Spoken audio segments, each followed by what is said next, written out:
Okay. Alright, I think we're back live now. I'm gonna go for second paper of the morning. We just did this Strictly Speaking by Renee Jorgensen Bollinger and Alexander Sandgren. Let's see, it's good if we did another analysis paper there. Thankfully, not that long. Alright. Yeah.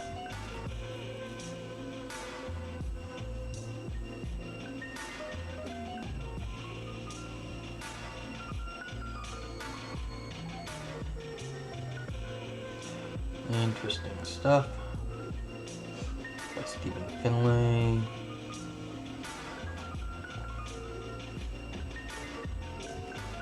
A short argument for truthmaker and maximalism. Each truth has a truth maker, an entity in virtue of whose existence that truth is true. So they'll say truth maker maximalists. Arguments for maximalism are hard to find, whereas those against are legion. Most accept that maximalism comes at a significant cost, which many judge to be too high. The scales would seem to be balanced against maximalism. Yet, as I show here, maximalism can be derived from an acceptable premise which many will pre-theoretically accept. Maybe.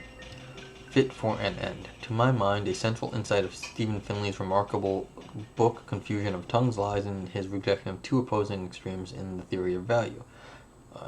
You'd have to read the book, I guess. Let's see, what about this maximum thing? Robbers, pickpockets, and average mutual firmness. Mark Siebel has presented a compelling argument against Brandon Fedelson's probabilistic measures of coherence. The present paper shows how Siebel's argument can be strengthened and thereby extended to an argument against a huge class of coherent measures from the literature, including William Roque's average mutual firmness account, which has not been challenged up till now. Well, let's see what the Mark Jago is. And it's here, so we're going to do it.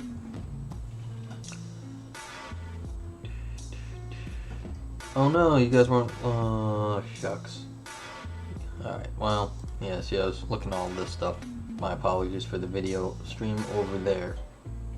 But, no matter. Why is all of a sudden they decide they want to have the sidebar work? Okay.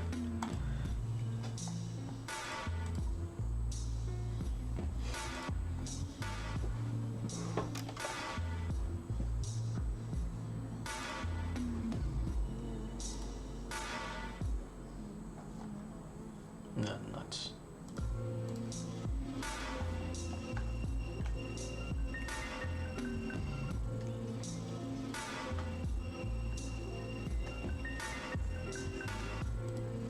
Okay.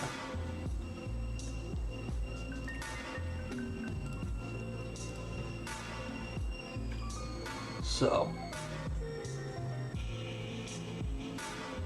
a short argument for truthmaker maximalism. Mark Jago, forthcoming in analysis.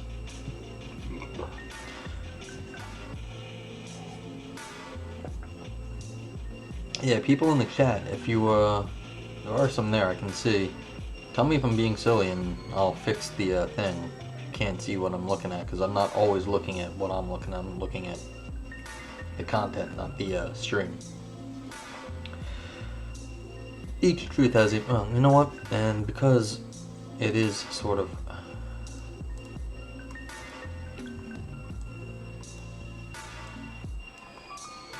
I keep forgetting to do this. I should really, and what I'm gonna do soon is I'm gonna make some special commands in the chat so that you can type things like I got Nightbot set up, so you can type things like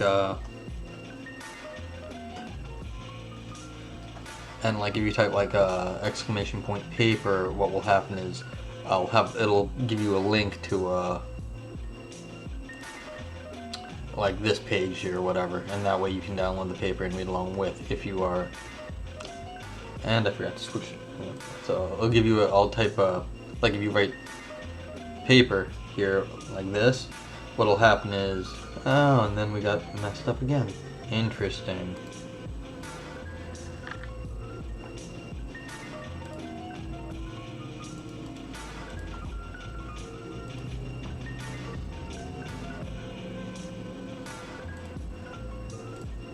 Yeah, so click around for a little bit and all of a sudden things get all messy.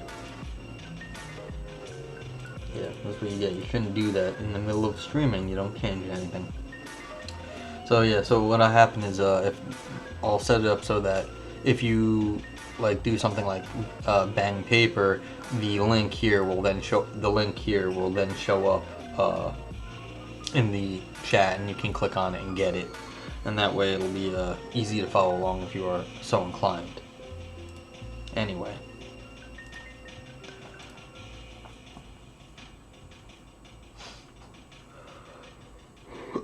Maximalism. Each truth has a truth maker, an entity in virtue of whose existence that truth is true. So say truth maker maximalists. An argument for maximalism. Arguments for maximalism are hard to find, where those against are legion. Most accept that maximalism comes at a significant cost, which many judge to be too high. The scales would seem to be balanced against maximalism. Yet, as I show here, maximalism can be derived from an acceptable premise which many will theoretically accept. I'll argue for the premise in section 2, give arguments for maximalism in section 3, and consider 2 objections in section 4. The premise. The argument's crucial premise is, for each truth A truth maker for A is logically possible. Okay. Logically possible. Truth makers are logically possible for any truth. Okay. For any and every truth. The sense of logical possibility in question is intended to be weak, ideal conceivability, conceptual coherence, or logical consistency rather than substantial metaphysical possibility. Well, I mean, depending on your logic, that can get really weak. I mean, you can have like impossible states that are logically possible. Depending on who you are and what you believe. On the intended sense, logically possible situations are consistent and closed under logical consequence. Okay, so you're not going to be an inconsistent logic, but you can do that too. Right, and closed under logical consequence, and they respect 2 truth-making principles. If A has a truth maker, then A is true. If A and B has a truth maker, then so do A and B. Okay. Other than these very minimal constraints, we can let the notion of logical possibility be as unconstrained as we like. Throughout, I'll use possible in this weak sense. Alright. I mean, this is the first move in the game here. There is a question of, like, is there something being hidden in this sort of, like, meta linguistic D, whatever why it's called D. I don't know. We'll see. We got an aside. Note that P is not stronger. P is for each truth A truth maker A is logically possible. Note that P is not the stronger assumption that maximalism is logically possible. Okay. That requires a situation containing a truth maker for each truth of that situation. By contrast, P requires only that for each truth a possible situation contains a truth maker for it. Those situations need not become possible so far as P is concerned. Okay.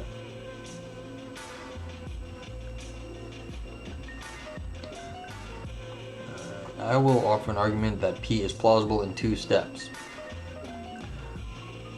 The first contends that at least some maximalist-friendly ontology is possible in the weak sense P requires. The second step then offers an inductive case for P. The first step is the easy one. There are a plethora of maximalist approaches available, all drawing on different ontology, and the argument needs only that at least one of them is consistent. Naysayers have a hard time here. To claim a viewpoint is logically inconsistent, you need a proof, and what's more, you need one for each maximalist theory. Alright, so you just need a consistent theory saying... Alright. Alright, so you need a consistent theory. Is the first thing for each truth maker. A is logically possible. Okay, so for consistent logic, you want a consistent theory that goes along with it. Okay. Arguments against maximalism rarely attempt to demonstrate inconsistency. Perhaps truth makers for negative truths are ruled out by some metaphysical principle. Perhaps true negative existentials are true for lack of false makers. Perhaps truth making does not require entities as truth makers. Perhaps truth maker theory as a whole lacks a proper motivation, so that we have no reason to believe the principle. Even if true, none of this shows that maximalist friendly ontology is inconsistent. An entity may be logically possible even if it conflicts with a metaphysical principle, even if it is theoretically unnecessary, and even if all arguments for it are poorly motivated. Yeah, consistency is separate. Consider, for example, the debate over truth makers for negative truths, such that there is no penguin in my bath. Consider including the totality facts, negative facts, and absences are typically rejected on specific metaphysical, not logical grounds. Mumford offers an argument that these negative entities are incoherent because they would both exist and not exist. But that's a straw man. The claim is that the absence of a unicorn exists, whereas the unicorn doesn't. Such entities may be unpalatable, especially for those who detest necessary conditions and exclusions, but they are surely logically consistent. Yeah, logic doesn't really care about that stuff. Or it does, but you can usually make a logic that works with it. Even if all these negative entities fail the test, there are other maximalist approaches. Lewis and Rosen rely on possibilia and tricks with counterpart relations. I doubt mere possibility exists, but Lewis's pluriverse is surely consistent. Cameron, 2008, relies only on the actual world being its only counterpart. I doubt it is, but the theory is surely consistent.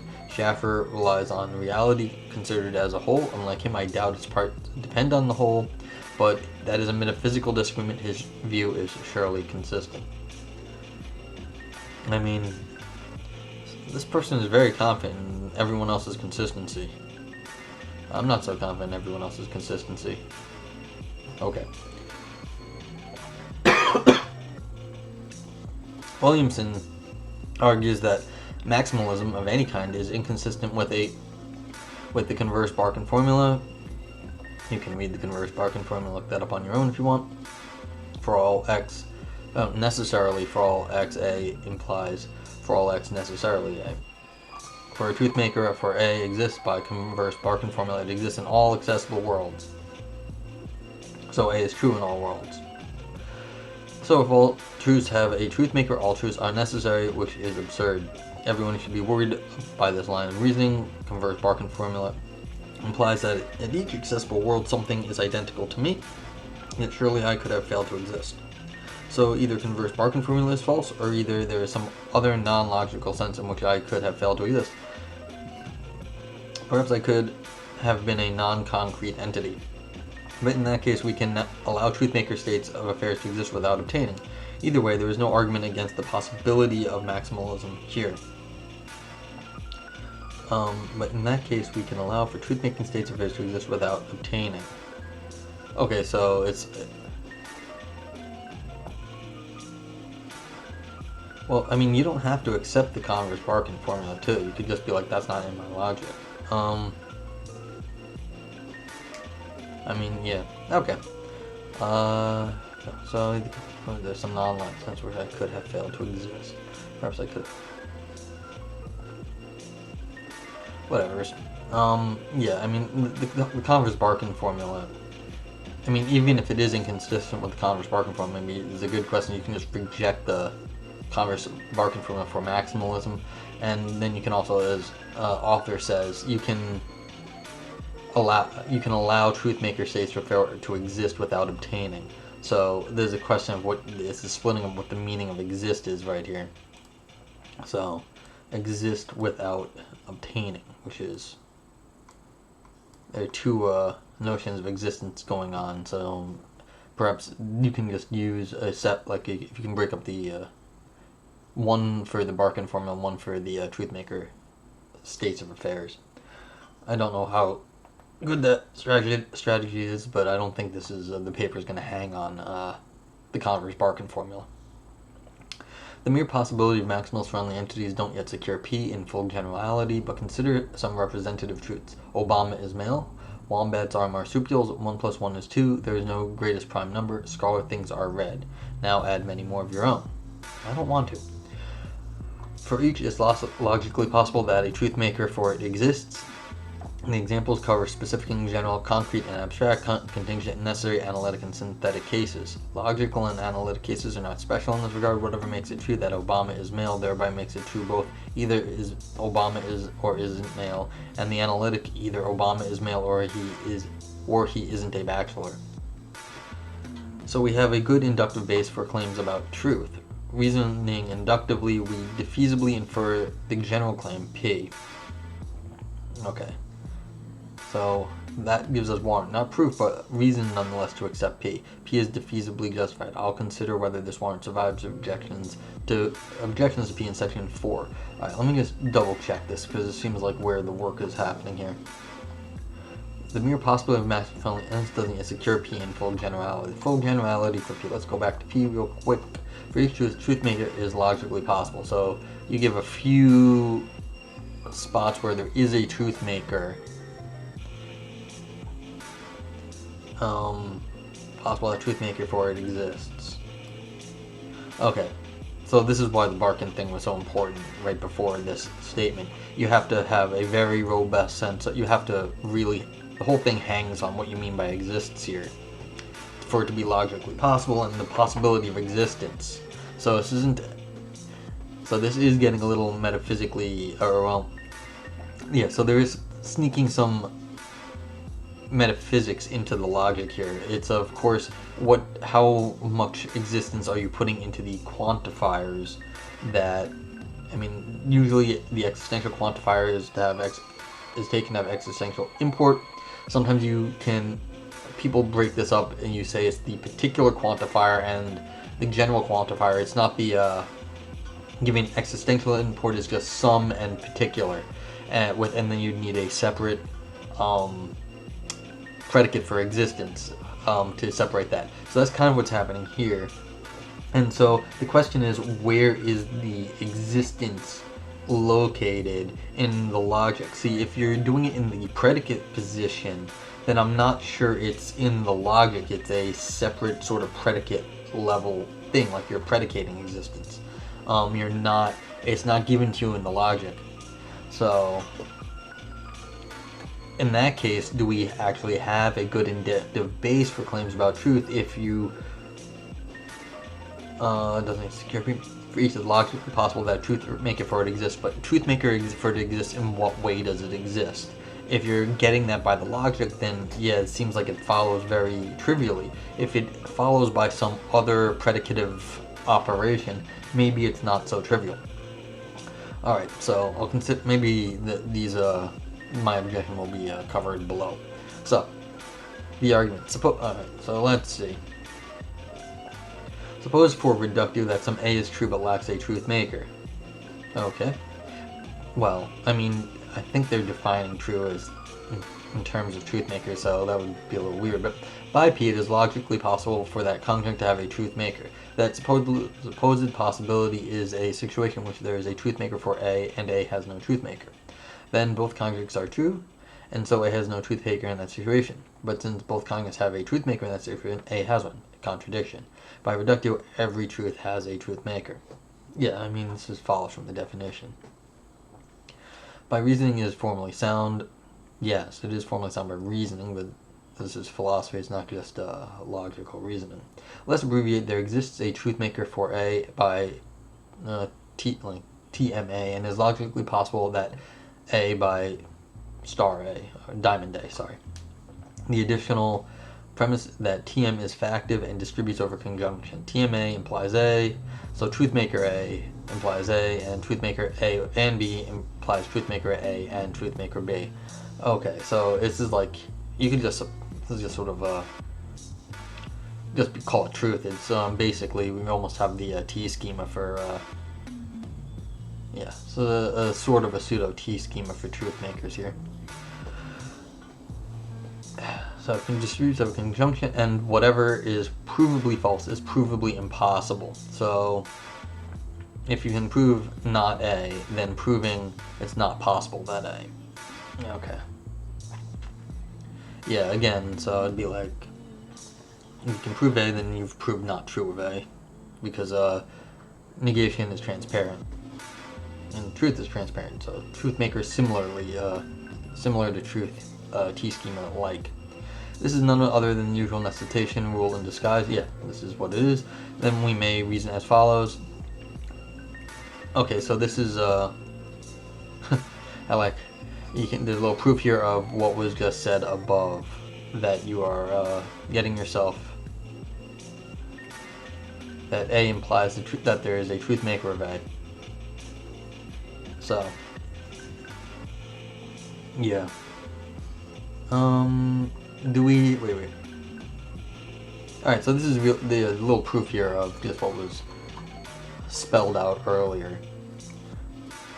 I mean, the question, so I'm not entirely certain what this buys the author. I guess we'll have to see later.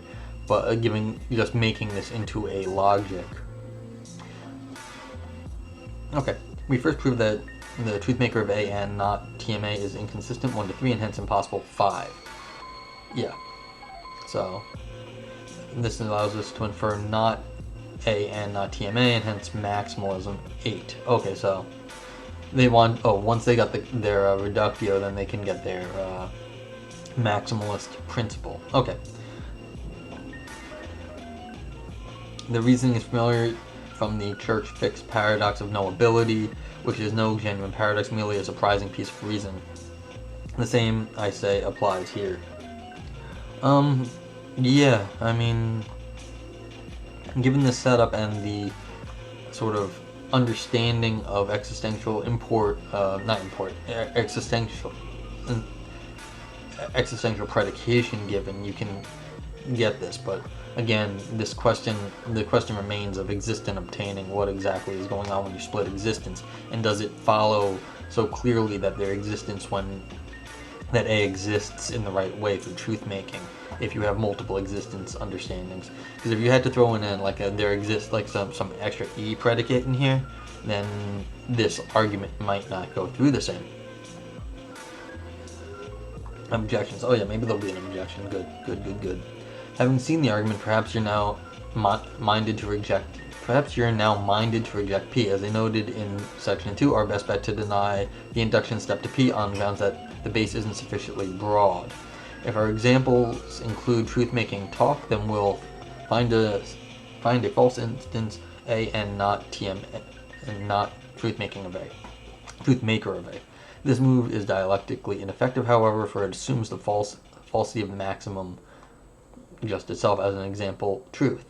Whether there is such a truth-makerless truth A is precisely what is in question. An effective counterexample to P requires an uncontested truth for which there is no logically possible truth maker, but such truths I suggest are hard to come by.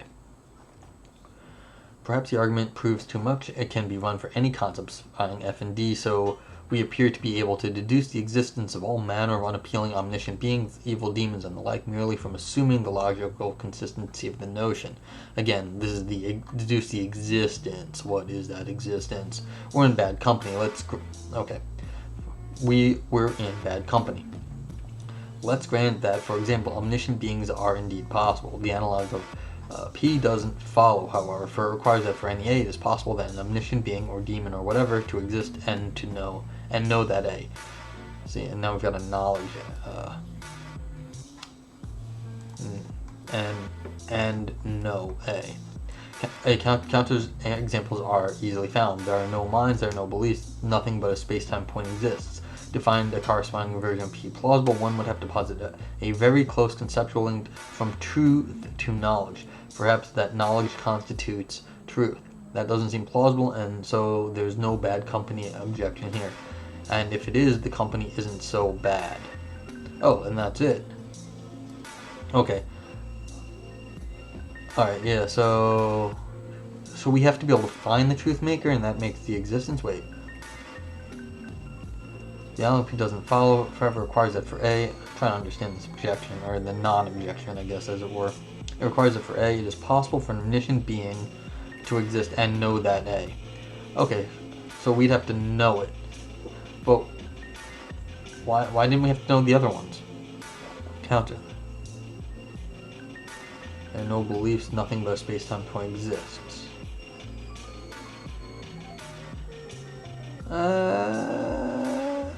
Okay.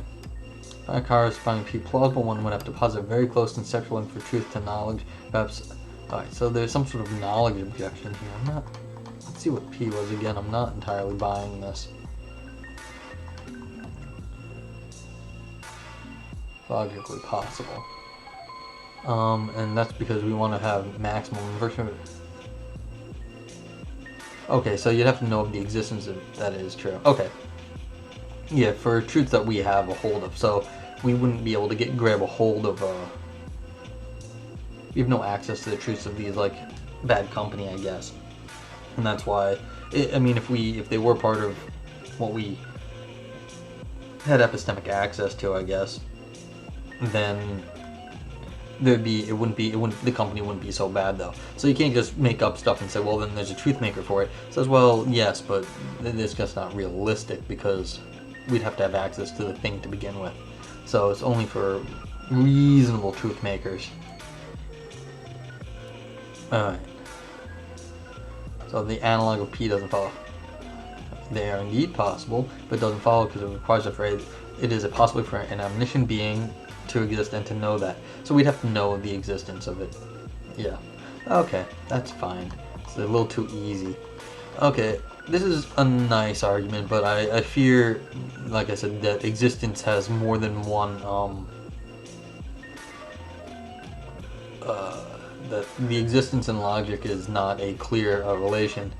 That said, this is the standard view that there is existential force behind logic sometimes. So this is not a targets wide. So I would take this whole thing as this is a good essay because most people seem to hold this sort of thing. The question is, where is your the existential force coming from? There's a lot of existence talk in here. But other than that, not bad. Did a little logic just to spell everything out for you. But otherwise, okay. Not a whole lot to say. It's just a cutesy, not cutesy. It's a cut and dry argument against this thing. So okay, I'm gonna cut off for a few hours. I'll probably be back tonight since ain't nothing else to be doing right now. Thanks for watching, and leave a comment, send me a suggestion. I got a suggestion, I'll probably do it later, from someone who watched, one of the authors who watched my review of their paper. So thanks for that. I'll get back to it. Have a good day.